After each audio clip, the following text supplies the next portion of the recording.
Formal nang umupo sa pwesto bilang bagong direktor ng Albay Police Provincial Office si Police Colonel Noel Nunez matapos ang isinagawang command turnover ceremony sa Camp General Simeon Ola nitong Lunes, August 18. Ayon sa bagong direktor, sa ilalim ng kanyang panunungkulan, mas papaigtingin niya ang police operations. Mas palalakasin niya din umano ang 5-minute response time strategy. Higit sa lahat, kanya raw nauunahin ang kapakanan at moral ng pulisya.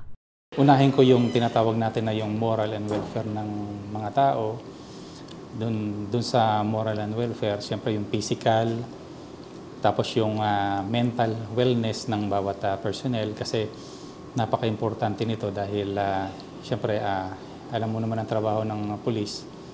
Very stressful, kaya isa yun sa mga binibigyan ko ng pansin kasi direktiba yan ng ating mahal na Chief PNP na importante yung physical appearance at saka yung mental wellness. Tiniyak din ni Police Colonel Nunez na nakaangkla ang kanyang administrasyon sa serbisyong may integridad at serbisyong dekalidad.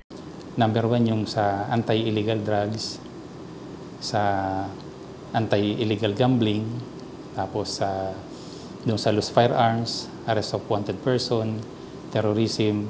Then isasama ko rin siyempre yung environmental protection in coordination with with the PNP and the local government unit na magtatayo tayo ng yung tinatawag natin na command center.